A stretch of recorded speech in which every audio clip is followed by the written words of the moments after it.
चलो बेटा, चैप्टर का नाम है हमारा डिसोल्यूशन ऑफ फर्म। पहले तो एक चीज यहाँ पे क्लियर करें, लास्ट चैप्टर है हमारी पार्टनरशिप बुक का, इसके बाद बुक कंप्लीट हो जाएगी। टेंटेटिव 6 to 8 मार्क्स का पेपर आएगा इसमें से। They can be a 6 mark question, if not तो एक 4 मार्क्स का क्वेश्चन और एक 3 मार्क्स का आ जाता है, ठीक है। और कभी कभी 3 मार्क्स के 2 आ जाते हैं और 1 मार्क्स का आ जाता है। तो इस क्वेश्चन में पेपर में सारी वैरायटी पॉसिबल है, ठीक है। टोटल बुक 36 मार्क्स की है, इसमें से 8 मार्क्स हम इसको कंसीडर करके जाएंगे। 12 मार्क्स फर्स्ट बुक को, फर्स्ट चैप्टर को। तो ये दो चैप्टर से मिलके आपके 18 to 20 मार्क्स बनते हैं। Second most important from the marks point of view, third is admission. अब जो प्राइमरी डिफरेंस है, हम लोगों ने टॉपिक पढ़ा था रिकॉन्स्टिट्यूशन का। किसका पढ़ा था? Reconstitution of firm. उसको भी हमने नाम दिया था डिसोल्यूशन। उसको भी क्या नाम दिया था हमने? उसको कहते हैं डिसोल्यूशन ऑफ पार्टनरशिप। उसको क्या कहते हैं? Dissolution of partnership. ये चैप्टर है डिसोल्यूशन ऑफ फर्म। फर्क क्या दोनों में? पार्टनरशिप के अंदर एग्जिस्टिंग पार्टनर्स का एग्रीमेंट खत्म हो जाता है किसी नए पार्टनर के आने के कारण, किसी के जाने के कारण, किसी की डेथ के कारण, या एग्जिस्टिंग पार्टनर्स में आपस में टर्म्स एंड कंडीशन चेंज होने के कारण। Whereas in the dissolution of firm, firm के केस में क्या होता है कि पार्टनर्स का एग्रीमेंट तो ऑटोमेटिक खत्म होगा, पर business comes to an and.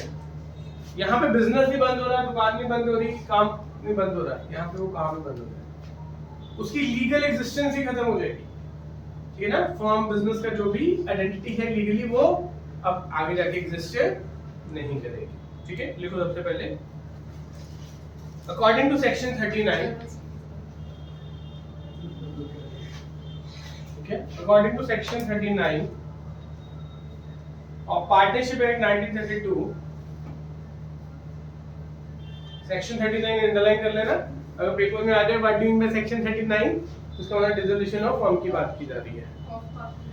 Of partnership act 1932,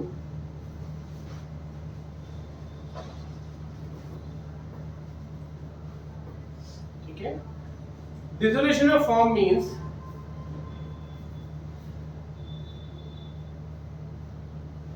dissolution of firm means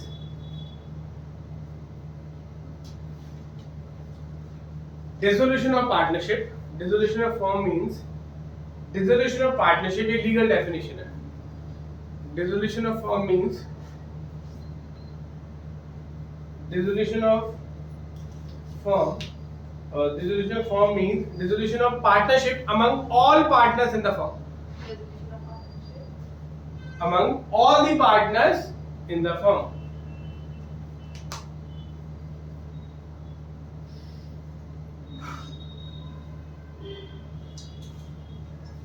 Next line, ये होगी legal definition. Next line, in this, business of the firm is closed. In this, the business of the firm is closed and firm is bound up. बंद कर दी गई है, ठीक है। Closed and firm is winded up कहते हैं, bound up लिख लेते हैं कि फर्म बंद कर दी गई, क्लोज कर दी गई, ठीक है। बिजनेस ही बंद हो गया, दुकान ही बंद होगी, काम नहीं चल रहा। एक होता है कि ए की जगह सी आ गया, सी की जगह डी आ गया, एबीसी में से बी चला गया, या एबीसी के बीच में रोज चेंज हो गए, ठीक है ना। पर एक होता है कि वो काम ही बंद हो गया। तो पहले जहां पे हमने लिखा था पेश, जो आप दिखा रहे थे कि वो डिसोल्यूशन पहले भी लिखा हुआ है, वो क्या? Dissolution of partnership. ये होती है इन the case of reconstitution, means in the change of, case of change of PSR. जब पीएसआर में चेंज आता है, जब एडमिशन होती है, जब रिटायरमेंट होती है, जब डेथ होती है, या अमलगमेशन होती है। ये मैंने उसके स्टार्टिंग में सारा समझाया था, ठीक है। इस केस में इनमें से कुछ भी नहीं होगा, नथिंग। बिजनेस फर्म जो चल रही थी हमारी, वो क्या हो जाएगी? बंद हो जाएगी, ठीक है ना। क्लियर होगी बात? क्योंकि बिजनेस की एक्टिविटीज ही बंद हो जाएगी। अब जब बिजनेस ही बंद हो जाएगा तो उसके एसेट लायबिलिटी का क्या करेंगे? खत्म कर देंगे। देखो, in this case, next point, in this case assets will be sold, realized. देखो, एसेट्स विल बी रियलाइज्ड। अब रियलाइज कैसे होते हैं? आइदर बाय सेल्स और टेकन ओवर बाय पार्टनर्स।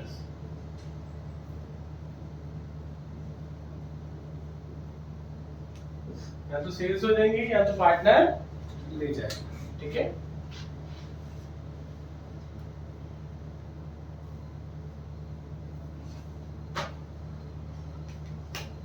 अगर हमने एसेट्स बेच दिए तो लायबिलिटीज का क्या करेंगे, पे ऑफ करेंगे। तो लायबिलिटीज और ऑल्सो पेड बाय कैश, में कैश आएगा सेल्स करके, सेल्स मतलब कि उनको रियलाइज करके, एसेट्स को रियलाइज किया जाएगा, रियलाइज मतलब कैश में कन्वर्ट किया जाएगा। और टेकन ओवर बाय पार्टनर। अब टेकन ओवर बाय पार्टनर का मतलब एक पार्टनर ने एग्री कर दिया कि मैं इस फर्म की लायबिलिटी दे दूंगा, लेट्स से बैंक का लोन देने वाला है, तो एक पार्टनर गारंटी ले लेता है कि चलो 2 साल का लोन रहता है, मैं इसकी ईएमआई भर दूंगा 2 सालों में, ठीक है, something like that. Next case, next line,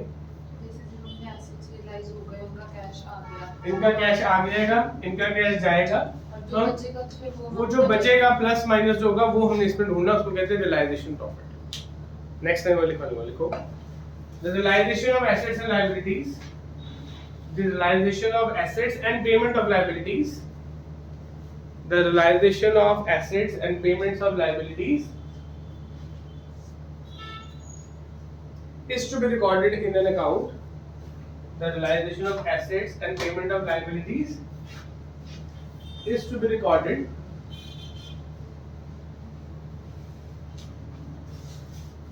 in an account called realization account, in an account called realization account। पहला अकाउंट हमारा इस केस में कौन सा बनेगा, realization account। लेकिन पहले वो करते हैं यार, resolution करते हैं पहले, ठीक है, ठीक है। तो पहला अकाउंट हमारा यहाँ कौन सा बनने वाला है, realization account, ठीक है। आप इसके लिखो या इसके साथ लिख लो, realization balance,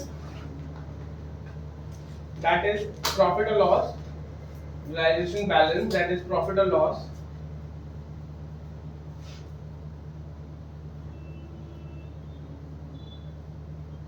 is to be settled and paid off, is to be settled and is to be settled लिखो, is to be settled among the partners, is to be settled among the partners, यानी profit और loss distribute होगा among the partners in their profit sharing ratio, ठीक है। जहां पे हमने ये पॉइंट लिखा है इसके आगे ना, जैसे आपने लिखा है रियलाइजेशन अकाउंट, तो प्रॉफिट लॉस होगा उसके ऊपर नंबर 1 डाल दो। पहला स्टेप हमारा क्या है, रियलाइजेशन अकाउंट बनाना, यहाँ से जब स्टार्टिंग की यहाँ पे नंबर 1 डाल, ऐसे पॉइंट लिखा है realization account of asset liability, इसके आगे 1 डाल दो, ठीक है। पहला काम क्या करना है, हमने रियलाइजेशन करनी है। अब रियलाइजेशन के बाद क्या करेंगे, लिखो, we will settle the accounts of partners, we will settle the accounts of partners,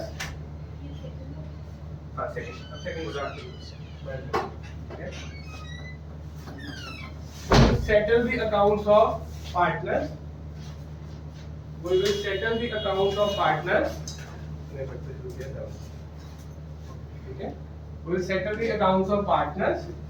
अब सेटल करने का मतलब क्या है, हम उनके सारे के सारे पुराने बैलेंसेस, पुराने रिजर्व्स, पुरानी गुडविल, कोई फिक्टिशियस एसेट और रिलेशन का प्रॉफिट लॉस, वो सब कुछ उनके कैपिटल अकाउंट में डालेंगे, ठीक है।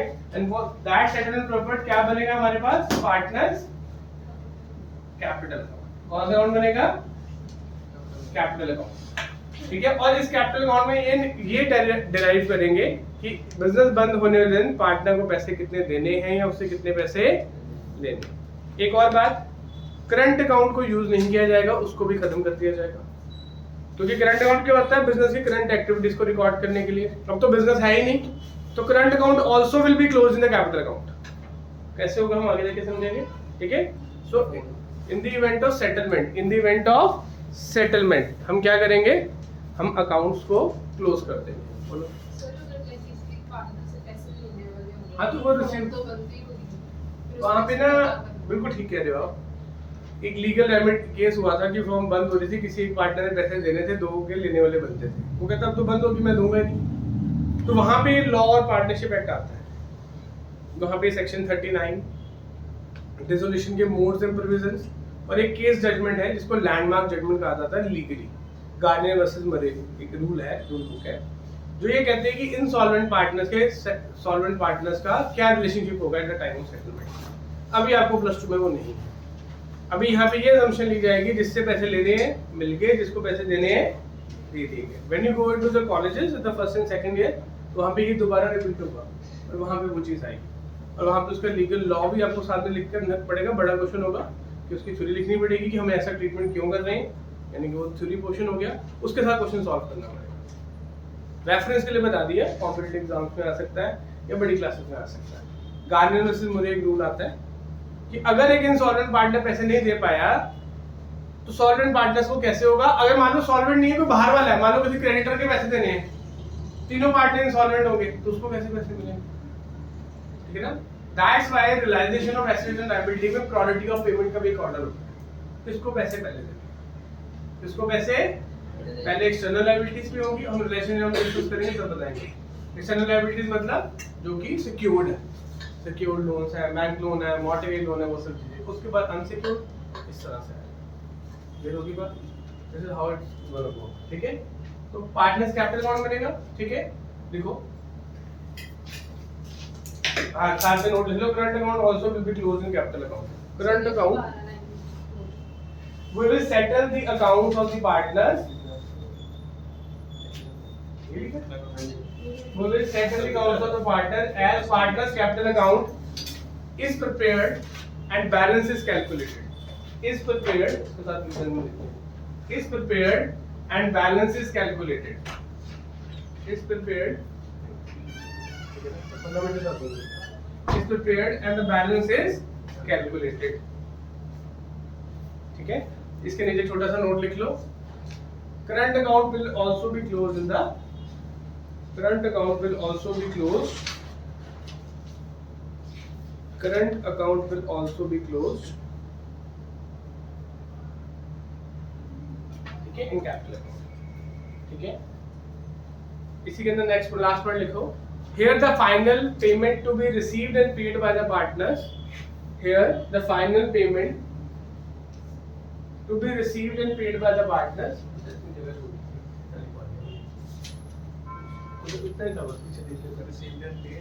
हाँ, final payment to be received and paid by the partners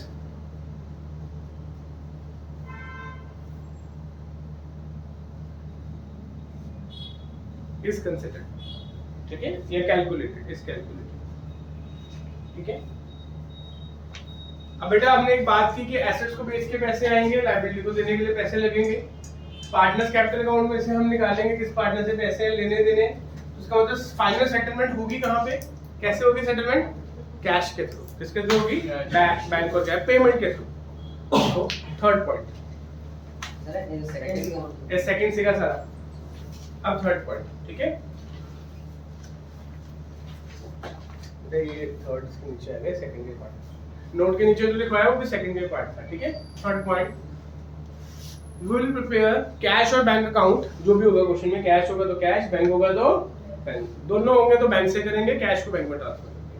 we will prepare cash और bank account and will settle the final payments towards liabilities partners, will settle the final payments towards liabilities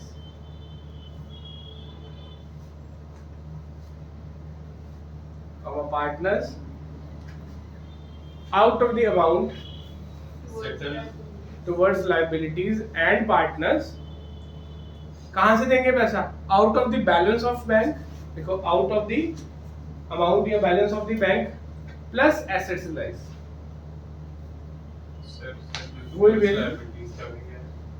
we will prepare cash and bank, ठीक है, and will settle the final payments towards liabilities and partners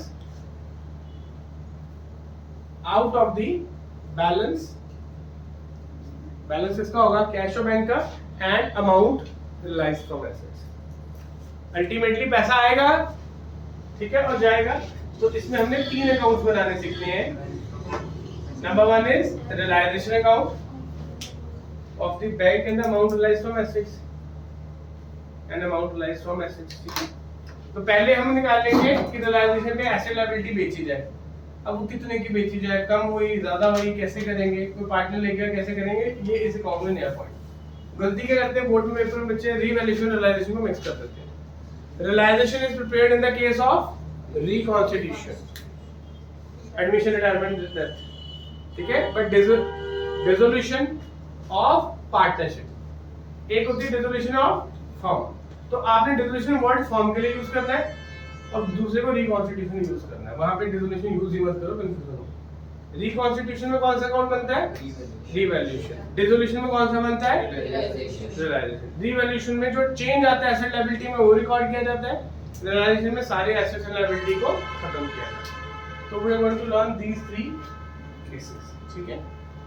अब इसके बाद एक typical case आता है इसमें कि आपको जिस दिन रियलाइजेशन हो रही है बैलेंस शीट नहीं दी हुई, आपको उस दिन पहले बैलेंस शीट बनानी आता है, उसको कहते हैं मेमोरेंडम बैलेंस शीट, ठीक है। नोट लिखो इसके नीचे, note in case on the date of retirement, in case on the date of retirement dissolution, sorry, in case on the date of dissolution, in case on the date of dissolution, in case on the date of dissolution balance sheet is not given, rule थोड़ा 31 मार्च को business बंद होगा, पहले आगे पीछे भी हो सकता है। Balance sheet is not given, then we will firstly prepare that balance sheet. तो वो स्टेप 0 हो जाएगा। क्या आ जाएगा, स्टेप 0, मतलब स्टार्टिंग पॉइंट वो बन जाएगा हमारा।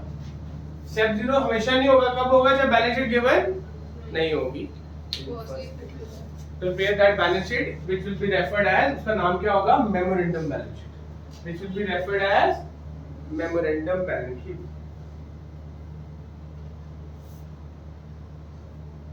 ठीक है। उस बैलेंस शीट को क्या कहा जाएगा, मेमोरेंडम बैलेंस शीट। क्लियर है।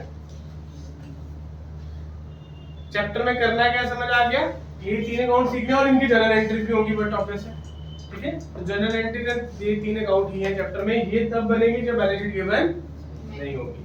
बुक का पेज नंबर निकालो 7.2, 7.2 क्या बना हुआ है, difference between dissolution of firm and dissolution of partnership, ठीक है। इसको फॉर्मेट बना के लिखना शुरू करो 5 मिनट।